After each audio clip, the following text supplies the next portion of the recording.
আমরা সবাই বিজিবি হয়ে আমরা ওখানে দাঁড়ায় যাবো। বিজিবির হাতে অস্ত্র থাকবে, আমাদের বুকের দেশপ্রেমের অস্ত্র নিয়ে আমরা দাঁড়ায় যাব। এবং বহু জায়গা দাঁড়িয়ে গেছে বলে ওরা পারে নাই কিছু।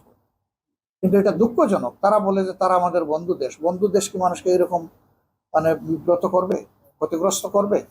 বন্ধুত্বের পরিচয় এইভাবে হয় না। বন্ধুত্বের পরিচয় দেওয়ার জন্য আমরা সকলকে, সংশ্লিষ্ট সকলের প্রতি আহ্বান জানাই।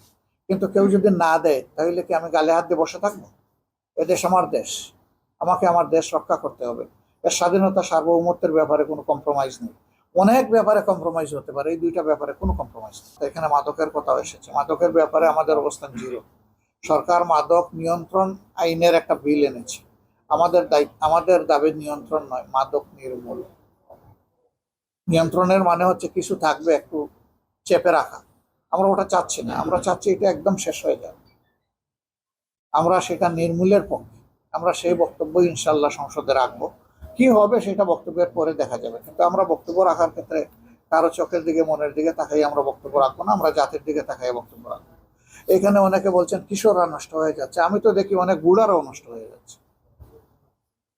এই মাদকের সাথে এখন তো শুধু কিশোর নেই, এটার ব্যাপকতা এখন আর কোনো বয়স মানে না, বয়স সীমা অতিক্রম করে অন্য জায়গায় চলে গেছে। আর শুধু মাদক সেবন করেই ধ্বংস হচ্ছে না, মাদক লালন করে এর চাইতে বেশি সমাজকে ধ্বংস করতেছে। মাদকের উৎপাদন, মাদকের সংরক্ষণ, বিপণন এবং সেবন, এই চারটা মিলেই তো মাদক। আমরা এই সবগুলোই বন্ধ করতে চাই। অবশ্য সেই দিন একজন সরকার দলীয় সংসদ সদস্য চমৎকারই বলেছেন যে মাদকের সবচেয়ে বড় চালান আসে স্বরাষ্ট্রমন্ত্রীর বাড়ির এলাকা থেকে। উনি জানেন না এই চালান কিভাবে আসে, এটা কিভাবে বন্ধ করতে হয়, কারা এর সাথে জড়িত? নেত্রকোনার মানুষ আমার চাইতে উনি তো ভালো জানেন।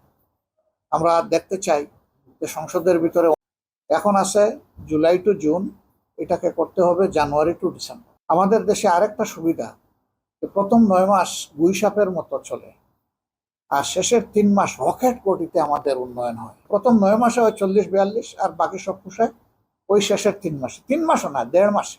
আমরা এটা বদলানোর প্রস্তাব দিয়েছিলাম, সরকার এখন এই ব্যাপারে কোনো কথা বলেনি। তবে আমরা যখন প্রস্তাব দিয়েছি তখন ওই গ্যালারি থেকে প্রধানমন্ত্রী সহ সবাই কিন্তু টেবিল চাকরি এটাকে সমর্থন জানিয়েছে। আমাদের আশা ছিল যে একটা ঘোষণা আসবে যে আমরা এবার তো সেশন স্টার্ট হয়ে যাচ্ছে 1 জুলাই থেকে, নেক্সট সেশনটা আমরা অ্যাডজাস্ট করে নেব কোনোভাবে। সেটা হয়তো বা আসবে, এখনো সময় শেষ হয়নি, কারণ বাজেট সেশন তো চলছে, 15 তারিখ পর্যন্ত চলবে। আর এইখানে ইন্ডাস্ট্রিয়াল গ্রোথ যেগুলো বলেছেন, সাদামাটির একমাত্র পাহাড়, তারপরে সিলিকন স্যান্ড আছে, এরপরে এগ্রো বেসড প্রোডাক্ট আছে, ফিশ আছে, এই সবগুলা নিয়ে এখানে একটা ইন্ডাস্ট্রিয়াল রিভলিউশন হওয়া দরকার। তবে এটা সরকার সব পারবে না, সরকারের দায়িত্ব হচ্ছে ইন্ডাস্ট্রিগুলোকে ফেসিলিটেট করা। প্রাইভেট উদ্যোগ যারা নেবে তাদের উদ্যোগে বাধা না দেওয়া, বখরা না বসানো, পার্সেন্টেজ না কাটানো, ঘুষ না খাওয়া, লাল ফিটার দৌরাত্মের দিকে ঠেলে না দেওয়া। এই এলাকারই অনেক প্রতিষ্ঠিত লোক ঢাকায় বসবাস করেন, দেশের বাইরে বসবাস করেন। অন্য এলাকার লোকেরাও এখানে এসে ইন্ডাস্ট্রি করতে পারে। ছোট্ট একটা দেশ, এলাকা কি হাতের তালুতে নিয়ে ঘুরানো যাবে এরকম একটা দেশ আমাদের।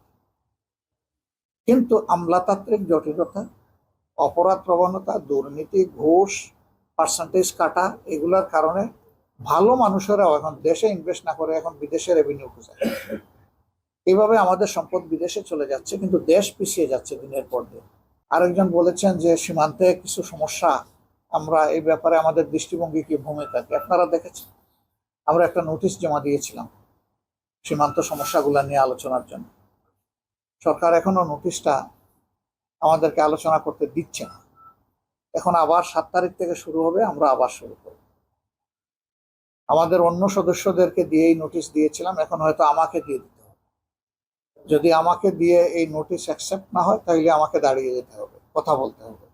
আমি ওইভাবে চাইছিলাম না, আমি চাইছিলাম যে নোটিশটা সুন্দরভাবে আসুক, দেশ তো সবার, প্রবলেমও সবার। আমরা প্রবলেমটা ডিসকাস করি, শেয়ার করি, সমাধান বের করি। সংসদ থেকে ঐক্যবদ্ধ একটা আওয়াজ উঠলে সারা দুনিয়া এটা ছড়ায় পড়বে, মেসেজ যাবে বহু জায়গায় যে জাতি ইউনাইটেড। এই সাড়ে 300 না, এখন তো আছে 348 জন। এই 348 জন মানেই তো 18 কোটি বাংলাদেশ, মানুষের বাংলাদেশ। এই আওয়াজটা যাওয়ার দরকার ছিল। তবে আমি প্রাইমারিলি আপনাদেরকে এতটুকু বলবো যে দেশ আমাদের যেহেতু সবার, 1 ইঞ্চি জায়গা কেন একটা বালুর উপরে কাউকে পা রাখতে দেবো না ইনশাআল্লাহ। এই জায়গায় আমাদের বিজিবির পাশাপাশি যে সরকারি আসে আইসা বলে যে আগের চেয়ে এখন আইন শৃঙ্খলা ভালো, এই আগটা বুঝতে পারলাম না এখন। সেনাপ্রধান দাঁড়িয়ে রেখেছেন বা এটা তার পার্সোনাল ব্যাপার, এখানে অন্য কারো কিছু বলার নেই। আইর খলিফার নামে যে ব্রিগেডের নাম রেখেছেন সেটা সেনাবাহিনী বলতে পারে। সবচেয়ে বড় চালান আসে স্বরাষ্ট্রমন্ত্রীর বাড়ির এলাকা দিয়ে।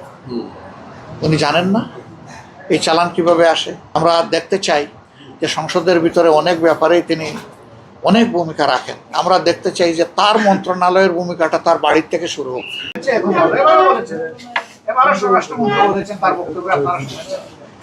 আমরা আসলে বক্তব্যের ফুলঝুরি চাচ্ছি না, আমরা চাচ্ছি বাস্তবতা, যেটার মাধ্যমে জাতি বাঁচবে এবং যন্ত্রণা থেকে বের হয়ে আসবে। বিভিন্ন ধরনের অপরাধ প্রবণতা, এখানে মাদকের কথা এসেছে, মাদকের ব্যাপারে আমাদের অবস্থান। সরকার মাদক নিয়ন্ত্রণ আইনের একটা বিল এনেছে।